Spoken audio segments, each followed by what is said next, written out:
Hey, what's up, everybody? It is Miss Brothers. Let's go through and take a look at, this is an enthalpy practice. This is practice number 3 for Unit 12, and we're just going to kind of go through and answer a bunch of questions and do some thinking and do a bunch of problems, all right? So one of the things I want you to point out right away, and this is, you'll use this throughout the entire worksheet, is the specific heat of water is 4.18 joules over grams degrees Celsius. And again, you guys, what that says is it takes 4.18 joules of energy to heat 1 gram of water 1 degree Celsius. That's what that unit stands for, okay? All right, so as we go through this, you guys, I'm going to kind of point out a few things here and there, so listen closely and follow along. So let's do problem number 1. It says if 25.48 grams of water, so we know we're dealing with a substance of water, and here's a mass of 25.48 grams, is added to a calorimeter at an initial temperature, oh look, they gave us that, so that's going to be our TI, of 22 degrees Celsius, if it is cooled to a final temperature of 15.25, which tells us that that's going to be my TF right there. When 1.25 mole sample of salt is added to the calorimeter, what is the change in enthalpy of the solution for this salt? Okay, so what we want to know is the energy that the salt is going to either add or absorb into this system. That's what we're trying to find out, that change in enthalpy. And remember, you guys, we cannot find the change in H unless we know essentially the change in energy or the Q for anything. So that's the first order of business, you guys, is that we have to go through that process of solving for Q. And in this case, you guys, we're always trying to find the Q of whatever our quote-unquote surroundings are. So in this case, you guys, our surroundings are water. And we know it because that's all of the data that we're given is about the water. We know that we have 25.48 grams of water. We know the initial temperature of the water, and we know the final temperature of the water. So those are the information that we're given, and so we're going to be able to calculate the Q of the water, and then we have to figure out the Q of the salt if we're going to figure out this answer, which is what is the enthalpy of the solution for the salt in joules per mole. So let's just kind of go through this process. Now, we'll come back and answer these questions when we're done kind of mathing our way through that. Ultimately, we're trying to find out, is this reaction endothermic or exothermic? So does this mean that the change in enthalpy should be positive or negative? And like I said, we'll come back to those. So the first thing we want to do is, step number 1, is we are trying to find the Q for water. And if you recall, you guys, our formula for Q, and I'm just going to write that up here, is Q is equal to the mass of whatever our system is times the change in temperature, delta T, of our system, times the specific heat, so C, and we're going to put that little P there, that specific heat for our system, and in this case our system is going to be the water, which is the surroundings, okay? So what I want to do for this one first is that if I'm going to calculate Q, I need to find my mass first, and they give it to us right here at 25.48 grams, okay? Now, as far as the change in temperature, we have to calculate that. So I'm just going to kind of I'm going to make myself a little spot over here, and let's calculate my change in temperature. So my change in temperature equals the initial temperature, my final temperature, TF, minus my initial temperature, which is otherwise known as TI. So if I calculate that, my TF, my final temperature, is 15. Sorry, guys, I got to grab a quick drink of water here. 15.25 degrees Celsius minus my initial temperature, and it tells me right there that my initial temperature is 22.00 degrees Celsius. And if I do the math on that, I end up with a final temperature of minus 6.75 degrees Celsius. And if you want to know what that looks like if I'm using my calculator, I'm just going to do this. I'm going to go 15.25, and I'm going to subtract 22 and I end up with a negative 6.75 degrees Celsius. And what that means is that my temperature over time has dropped. It started at 22, we finished at 15, so my temperature dropped 6.75 degrees, and that's why that number is negative. So that's what I'm going to put right here. Because in my formula, if you remember my formula right up here, change in temperature, I had a negative 6.75 degrees Celsius change in temperature. And again, you guys recall that my specific heat for water is going to be 4.18 joules over grams degrees Celsius. Okay? So now I'm just going to multiply these three values together. And when I'm done, I'm going to end up with a value of, and we can do it real quick on the calculator just so you know I'm not messing with you. So it's 25.48 times 6.75, but remember, it's a negative. So for this particular type of calculator, I type the number in, and then I have to hit this button right down here, this positive negative button. Then I can multiply that by 4.18, and I end up with a value of negative 718.9182. And we're going to go ahead and just round that to the nearest hundredth. So we're going to say negative 718. And we're going to round that to 0.92. And again, you guys, if I'm setting this up, so I have everything, right now I'm just using my sort of abbreviated over.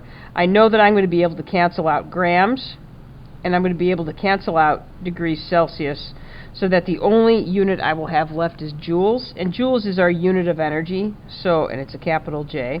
So I know that my Q for, and this is specifically my Q for the water, and that's what I'm looking at. So here's letter C right here. I'm going to put that in my C line right here.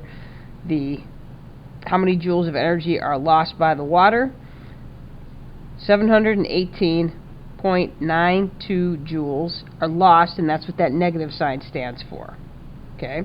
Now, remember, you guys, based on what we know about conservation of energy, if we lose energy in one system, it means it has to be gained in another system. In this case, the salt is the other system.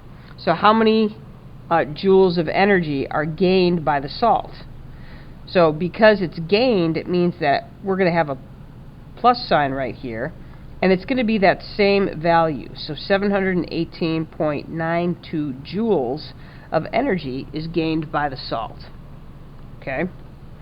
Now, that's why I know in the notes it talks about flipping the sign. That's why. Because if it's being lost in one system, it's got to be gained by the other system. So if we go back into our problem to answer question E here, it says how many moles of salt were used.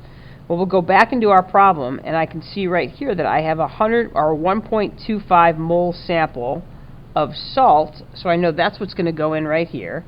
1.25 moles of salt, and I'm just going to put that in parentheses over here. And I'm going to go ahead and put this as my water that's losing the energy. It's my salt that's gaining the energy.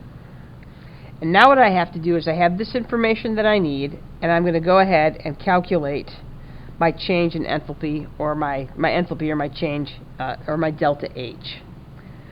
So if we're going to figure that out, you guys, one of the things that we have to remember, if we're calculating the delta H, what we end up using is we use this little formula.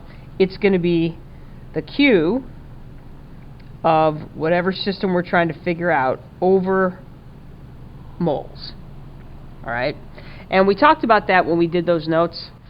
We talked about that idea that it's going to be Q over moles. So in this case, we're going to fill these in, and the Q that we're going to use is because we're trying to find the delta H, because that's, and if you want to know why I'm trying to find that, it's right here. What is the delta H of the solution for the salt? So in order to do that, I have to use the Q, in this case, for the salt. So my delta H equals the Q for the salt, which is right here, plus 718.92 joules. And I'm going to put delta 8 for the salt right here, because I like having my units, over the moles that are given in the problem, and according to this, how many moles of salt were used, it's this number right here, so that's what goes down at the bottom. 1.25 moles of salt. And I can put salt right down there too if I want. Okay, and once I do the math on that, so I'm going to take positive 718.92 joules divided by 1.25 moles, and when I do the math on that, I end up getting 575.14, and my unit, because I'm not canceling out my units, is going to be joules over moles of salt. Then that's going to be the answer I put right here. Positive 575.14 joules per mole of salt. And you guys, I'll go ahead and crunch those numbers in the calculator so that you can see them. I took 718.92 divided by 1.25 moles equals 575. And as you can see, I rounded it to 0.14. Did I do that? I did. So what I'm saying is this, you guys, that if I have this many moles of salt, it's going to require this much energy, or that's the amount of energy that is being gained. Okay. So, does your answer in part match what you chose in part A or B? Well, let's go through and do A and B now that we have this information. Now, this is a positive value. Okay. It's the opposite of what we do for Q. So if this is positive, in this case, it's going to be an endothermic reaction.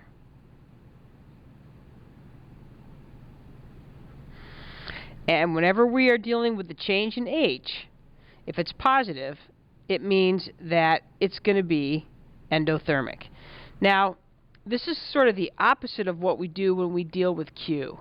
If our Q is positive, it's exothermic, and if our Q is negative, it's endothermic.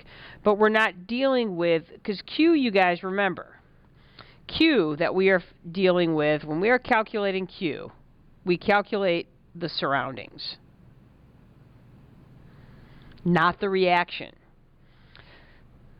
So that's the part that's tricky when you're thinking about this, is that it's really difficult to try and calculate the Q in any reaction. So we're forced to calculate the Q or measure the amount of energy based on the surrounding area. So we have to go through and find the Q for the surroundings, and then once we find the Q, that helps us calculate the change in enthalpy of the actual reacting substances.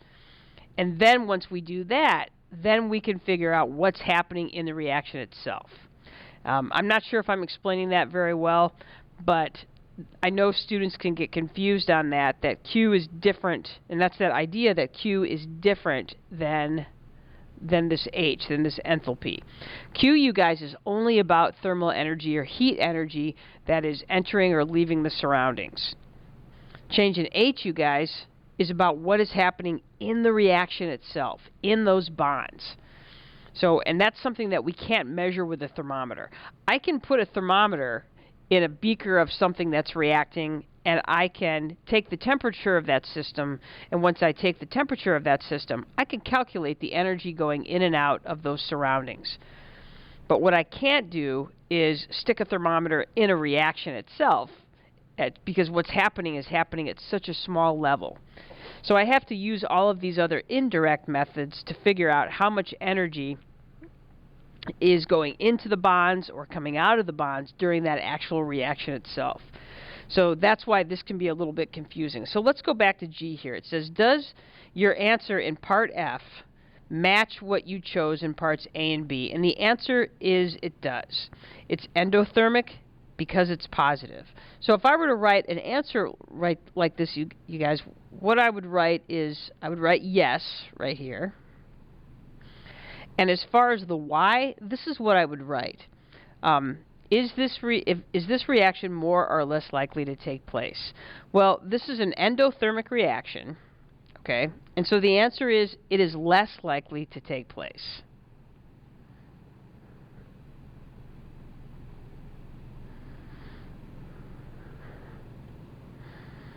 And here's why. It's less likely to take place because endothermic reactions, and I'm just going to abbreviate that endo reactions have,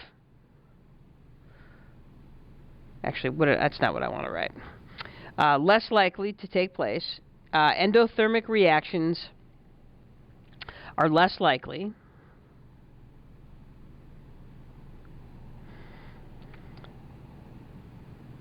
to take place, and it has to do with the potential energy of the reactants and the products. So endothermic reactions are less likely to take place because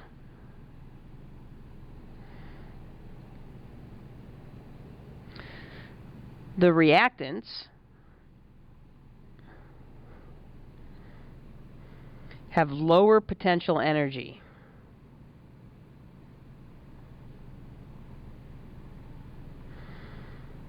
than the products,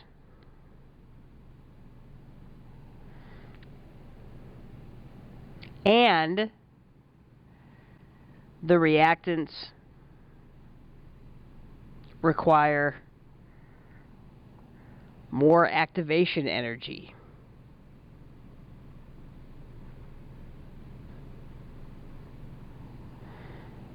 to start the reaction.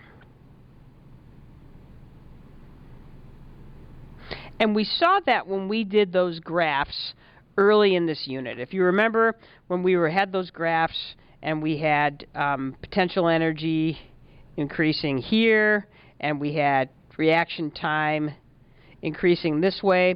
And so over here, when we had that endothermic graph, we had our reactants down here, and then we had the reaction taking place, and then when we were done, we ended up with our products right here. Okay? And then this whole thing was activation energy. So an endothermic reaction requires a lot of energy, this activation energy right here, to get it started. On the other hand, if we have an exothermic reaction, we start here with a higher amount of potential energy, and then down here are my products, and I've got this energy that is essentially released from here to here, and then I have a lower amount of activation energy that is required in order to get this started. So the same energy is within the system, except this is the energy that gets released, and this is your activation energy that is required right here. Okay? On the other hand, with your endothermic reaction, this is the amount of energy that is absorbed. Okay? So that's why endothermic reactions are less likely to take place, because they're harder to get started. We have to put more energy into it in order to get the reaction to start. Okay? All right, so we've just talked about a lot. So if this is a point in the video where you want to take a break and go get a drink of water or a snack, that's a perfect time to do it. If you want to just keep going, I'm going to work through the rest of these problems, and because the rest of these problems, you guys, they're a much shorter version of what we did here. So I'll kind of talk you through as we work through these problems, but just know that I'm not going to go through all this process again. All right, so let's go ahead and jump to question number 2. It says a calorimeter is set up and filled with 20 grams of aqueous HCl. And again, you guys, the key term here, aqueous. Aqueous is anything that is reacting in water. So water is what we're going to use here, which means that when the time comes and we have to calculate our Q, we're going to use the specific heat of water in that calculation. All right, so our calorimeter is set up with our 20 grams of aqueous hydrochloric acid, which is currently at 23.22 degrees Celsius. So then what we do is we add 0.004 moles of magnesium, abbreviated Mg. We add that, drop that into the calorimeter.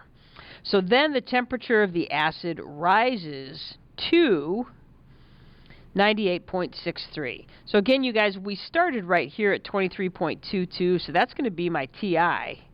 And it ended up, after we dropped in the magnesium, it rose to 98.63, so that's going to be my final temperature. So now what we're going to do is, what is the the delta H, or the enthalpy of reaction for the solution of magnesium. Okay, so again, you guys, we have to go through that process first. What we're going to do is we're going to find the Q of the aqueous HCl. Okay, and we're going to do that first. We have to figure out our change in temperature. If we're going to find out Q, we got to find out our temperature, or change in temperature first. So let's go ahead and do that. So we started out, our initial temperature was 22 or 23.22. Our final temperature, and remember, change in temperature equals TF minus TI. Our final temperature was 98.63 degrees Celsius minus our TI, which was 23.22 degrees Celsius. Let's go ahead and grind that into the calculator here. So 98.63 minus 23.22 equals a change in temperature of 75.41 degrees Celsius. So again, you guys, just a quick reminder that Q equals the mass of my substance times the change in temperature times my specific heat. So Q, in this case for my HCl, equals the mass of 20 grams, and it's again aqueous, boop, times my change in temperature, which I calculated to be 75.41 degrees Celsius, and that's positive value, so we're just going to leave it alone. We're not going to put a symbol on there. And again, you guys, because I'm dealing with an aqueous solution, and aqueous means in water, I'm going to use that specific heat of water, which is 4.18 joules over grams degrees Celsius. And if I go through that process in my calculator, I'm going to go ahead and type in 20.0 times 75.41 times 4.18. So my Q for HCl equals 6,304.28. Because I'm rounding up there, that 6 makes me round that up to a 7 joules. Because again, we get rid of our temperature unit and our mass unit, boop, and we're left with joules, and that is the Q of the HCl. And that is a positive value. Now remember, we're dealing with two systems here. One of the systems is the aqueous HCl, and that is my surroundings. And then the other system, you guys, is going to be the magnesium that we drop in. So, and remember, what this means is that the water is gaining 6,304.28 joules of energy, which means that the magnesium has to lose that. So the Q of my magnesium equals negative 6,304.28 joules. And specifically, I'm going to put the little mg right there so I know that that's my Q. So this is the Q that I'm going to use in order to calculate my delta H. Now, if you recall, you guys, my delta H equals the Q, and in this case, it's going to be the Q of the magnesium, over the number of moles of magnesium. And according to my problem here, I'm going to be working with this sample right here, 0.0044 moles. All right, so I'm going to go ahead and put delta H of my magnesium equals negative 6,304.28 joules of magnesium over 0.0044 moles of magnesium. And when I calculate that out, let's go ahead and do that. So I've got 6,304.28, and that's a negative. So I'm going to go ahead and hit my little positive negative button down here at the bottom right there. And I'm going to divide that by 0.0044 equals negative. So this equals a negative 1,400. Oh, no, I take that back. That's a way bigger number than that. Hang on. I totally did that wrong. So it's actually 1,432,790 joules per mole of Mg. That is a humongous loss of energy. Okay? So now, you guys, if we look at this, we know that we are dealing with a negative H. Okay? And if we are dealing with a negative H, that means that my magnesium lost a bunch of energy to the aqueous HCl. So this is going to be an exothermic reaction. Okay? So essentially what's happening is that the magnesium, when it gets dropped into that HCl requires a lot of energy in order for that reaction to get starting. It's getting that energy from the magnesium. So the magnesium, a lot of that energy goes from the magnesium into the hydrochloric acid. And we see that evidence as a temperature change, in this case a rise in temperature from 23.22 degrees to 98.63. And that's a big jump in temperature there. And so it makes a lot of sense that this number is up there in the millions. Okay? All right, let us get on to page 2.